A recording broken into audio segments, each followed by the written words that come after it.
നാമത്തിന് മഹത്വം ഉണ്ടാകട്ടെ. എല്ലാവരായിരിക്കുന്നിടത്ത് കർത്താവ് പരിപാലിക്കട്ടെ, ജയത്തോടെ നടത്തട്ടെ. ഇന്ന് നമ്മുടെ ബൈബിളിൽ ആകെ നമുക്ക് ഉൽപ്പത്തി മുതൽ വെളിപ്പാട് വരെയുള്ള വേദഭാഗങ്ങളാണ് ഉള്ളത്. ഒരുപാട് പുസ്തകങ്ങളുണ്ട്, പഴയ നിയമത്തിലും പുതിയ നിയമത്തിലായിട്ട്. ഇത് നമ്മൾ വായിക്കുമ്പോൾ നമുക്ക് കിട്ടുന്ന ഒരു സന്തോഷം, അത് ദൈവത്തെ നമ്മൾ ഉൾക്കൊള്ളുകയാണ് ചെയ്യുന്നത്. നമ്മൾ ദൈവത്തോട് പ്രാർത്ഥിക്കുമ്പോൾ, ദൈവത്തിൽ ആരാധിക്കുമ്പോൾ, ദൈവവചനം വായിക്കുമ്പോൾ കിട്ടുന്ന ഒരു സന്തോഷം, അത് എന്നേക്ക് നിലനിൽക്കുന്ന സന്തോഷമാണ്. സന്തോഷത്താൽ ദൈവം നമ്പരാൻ നമ്മളെ ഓരോരുത്തരെയും നിറയ്ക്കട്ടെ. കർത്താവിൽ എല്ലാവരും സന്തോഷിച്ച് ജീവിക്കുക. ആയിരിക്കുന്നിടത്തെല്ലാം കർത്താവ് പരിപാലിക്കട്ടെ, ജയത്തോടെ നടത്തട്ടെ.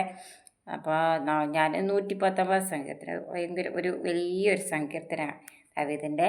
അപ്പോൾ ഇത് തൃക്കൈകൾ എന്നെ സൃഷ്ടിച്ചുണ്ടായിരിക്കുന്നു എന്നാണ്. അപ്പോൾ തൃക്കൈകൾ കൊണ്ടാണ് നമ്മളെ ഓരോരുത്തരെയും ദൈവം തമ്പുരാൻ സൃഷ്ടിച്ചുണ്ടാക്കി. അപ്പോൾ ദൈവത്തിൻ്റെ സൃഷ്ടികളായിട്ടുള്ളവർ നമ്മൾ ഉൽപ്പത്തി പുസ്തകത്തിൽ നമ്മൾ വായിച്ച് മനസ്സിലാക്കുന്നുണ്ടല്ലോ. ആദാം ഹവ്വ ദൈവത്തിൻ്റെ സൃഷ്ടികളായിട്ടുള്ള മനുഷ്യരാണ്. തുടർന്ന് ഇങ്ങനെ നമ്മളെല്ലാം കർത്താപ്പച്ചനാണ് സൃഷ്ടിച്ചിരിക്കുന്നത്, മെനഞ്ഞിരിക്കുന്നത്. കണ്ണിൻ്റെ സ്ഥാനത്ത് കണ്ണ്, മൂക്കിൻ്റെ സ്ഥാനത്ത് മൂക്കും, വായുടെ സ്ഥാനത്ത് വായ, അങ്ങനെ ഒരു മനുഷ്യരൂപമായി നമ്മളെ മെനഞ്ഞെടുത്തത് നമ്മുടെ ദൈവമാണ്. ആ ദൈവത്തിൻ്റെ തേജസ്സാണ് നമ്മളിലേക്ക് ദൈവം നമ്പരാൻ പകർന്നു തന്നിരിക്കുന്നത്. സ്തോത്രം. തിരുവചനത്തെ ഞാൻ പ്രത്യാശ വെച്ചിരിക്കാൻ എൻ്റെ ഭക്തന്മാർ എന്നെ കണ്ട് സന്തോഷിക്കണം. അപ്പോൾ നമ്മളൊക്കെ ദൈവത്തിൻ്റെ ഭക്തന്മാരാണ് നമ്മൾ ഓരോരുത്തരും. ദൈവത്തിൽ ആശ്രയിക്കുന്നവരാണ് ഓരോരുത്തരും. ദൈവത്തിൻ്റെ മക്കളാണ് നമ്മൾ. അതാണ് തിരുവചനത്തിൽ ഞാൻ പ്രത്യാശ വെച്ചിരിക്കുക, നിൻ്റെ ഭക്തന്മാർ എന്നെ കണ്ട് സന്തോഷിക്കുന്നു. യഹോവേ, നിൻ്റെ വിധികൾ നീതിയുള്ളതും വിശ്വസ്തയോടെ നീ എന്നെ താഴ്ത്തിയിരിക്കുന്നു എന്ന് ഞാൻ അറിയുന്നു. കണ്ടോ, വിധികൾ, ചട്ടങ്ങൾ, പ്രമാണങ്ങൾ ഒക്കെയും ദൈവത്തിൽ നിന്ന് ഉള്ളതാണ്. കൽപ്പനകൾ ഇതൊക്കെയും ദൈവത്തിൽ നിന്നുള്ളതാണ്. അടിയനോടുള്ള നിൻ്റെ വാഗ്ദാന പ്രകാരം നിൻ്റെ ദയ എൻ്റെ ആശ്വാസത്തിനായി ഭവിക്കുമാറാകട്ടെ. അപ്പം ആശ്വാസം, ദയ, കൃപ, കരുണ ഒക്കെ ആരിലുണ്ട്? ദൈവത്തിലുണ്ട്. അത് ദാവീദ് പറയുകയാണ് ചെയ്യുന്നത്. ഞാൻ ജീവിച്ചിരിക്കേണ്ടതിന് നിൻ്റെ കരുണ എനിക്ക് വരുമാറാകട്ടെ. അപ്പം നമ്മളോട് കരുണയുണ്ടാകുന്നത് ആർക്കാണ്? ദൈവത്തിനാണ്. നിൻ്റെ ന്യായപ്രമാണത്തിൽ ഞാൻ രസിക്കുന്നു. അതുപോലെ തന്നെ നിൻ്റെ ഭക്തന്മാർ, നിൻ്റെ സാക്ഷ്യങ്ങൾ അറിയുന്നവരും എൻ്റെ അടുക്കൽ വരട്ടെ. ഞാൻ ലജിച്ചു പോകാതിരിക്കേണ്ടതിന് ഹൃദയം നിൻ്റെ ചട്ടങ്ങളിൽ നിഷ്കളങ്കമായിരിക്കും. ഇതിങ്ങനെ പറഞ്ഞുകൊണ്ടിരിക്കുന്ന കാര്യങ്ങളാണ്. ഇത് നമ്മളിത് വായിക്കുമ്പോൾ വായിക്കുമ്പോൾ നമുക്ക് ഓരോരോ കാര്യങ്ങൾ ഓരോ വേദഭാഗങ്ങളിൽ നിന്ന് നമുക്ക് മനസ്സിലാക്കാനായിട്ട് സാധിക്കുകയാണ് ചെയ്യുന്നത്. അതുപോലെ തന്നെ യഹോവേ, നിൻ്റെ വചനം സ്വർഗത്തിൽ എന്നേക്ക് സ്ഥിരമായിരിക്കുന്നു. അപ്പം തൃക്കൈകൾ കൊണ്ട് എന്നെ സൃഷ്ടിച്ചുണ്ടായിരിക്കുന്നു. ആര്? ദൈവം. പിന്നെ നോക്കി റിപ്പീറ്റ് ചെയ്ത്, യഹോവേ, നിൻ്റെ വചനം സ്വർഗത്തിൽ അപ്പോൾ എന്നേക്ക് സ്ഥിരമായിരിക്കുന്നതാണ് ഈ കർത്താവിൻ്റെ വചനം.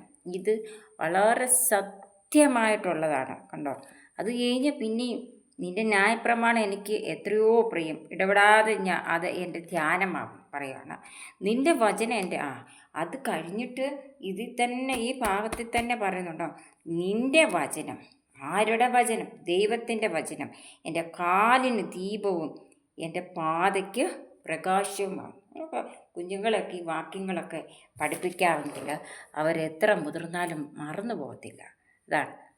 കുഞ്ഞുങ്ങളെല്ലാം ദൈവം അനുഗ്രഹിക്കട്ടെ, ജയത്തോടെ നടത്തട്ടെ. മാതാപിതാക്കളെ, സഹോദര സഹോദരിമാരെ, യൗവനക്കാരെ, പിഞ്ചു കുഞ്ഞുങ്ങളെ എല്ലാം അതാതിടങ്ങളിൽ കർത്താവ് പരിപാലിക്കട്ടെ, ജയത്തോടെ നടത്തട്ടെ.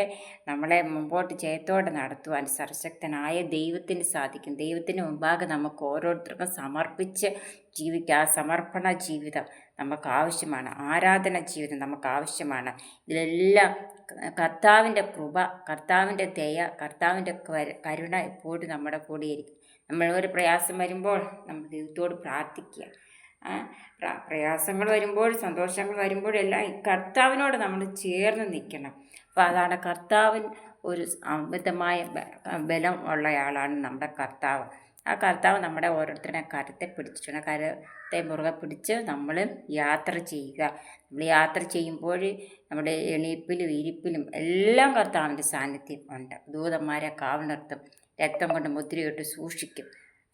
നമ്മളെ അഭിഷേകത്താൽ നിറയ്ക്കും, പരിശുദ്ധാത്മ ശക്തിയാൽ നിറയ്ക്കും. ഇതെല്ലാം നിറയ്ക്കാനായിട്ട് ആർക്ക് സാധിക്കും? ദൈവത്തിന് സാധിക്കും. അതുകൊണ്ട് നമ്മൾ ബൈബിൾ വായിക്കുകയും പ്രാർത്ഥിക്കുകയും ആരാധിക്കുകയും ദൈവസന്നിധി പോവുകയും ദൈവചനം വായിക്കുകയും കേൾക്കുകയും ഒക്കെ ചെയ്ത് സന്തോഷത്തോടെ യാത്ര ചെയ്ത് മുമ്പോട്ട് പോവുക. നമ്മൾ എത്ര നാൾ ഈ ഭൂമി കാണുമെന്നൊന്നും നമുക്കറിയത്തില്ല, അതൊക്കെ കർത്താവിനെ അറിയത്തുള്ളൂ. നമ്മളെ വിളിക്കുമ്പോൾ സന്തോഷത്തോടെ നമ്മൾ പോകേണ്ടതാണ്. നമ്മുടെ ഹൃദയത്തിൽ ആത്മാവിനെ നൽകിത്തുന്നുണ്ട്.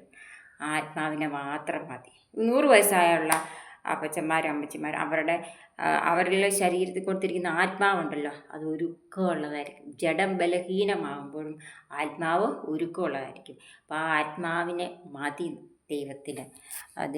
ദൈവത്തിൻ്റെ ആത്മാവിനാൽ എല്ലാവരും ദൈവം തമ്പുരാൻ നിറയ്ക്കട്ടെ. ആയിരിക്കുന്നിടത്ത് കർത്താവ് പരിപാലിക്കട്ടെ.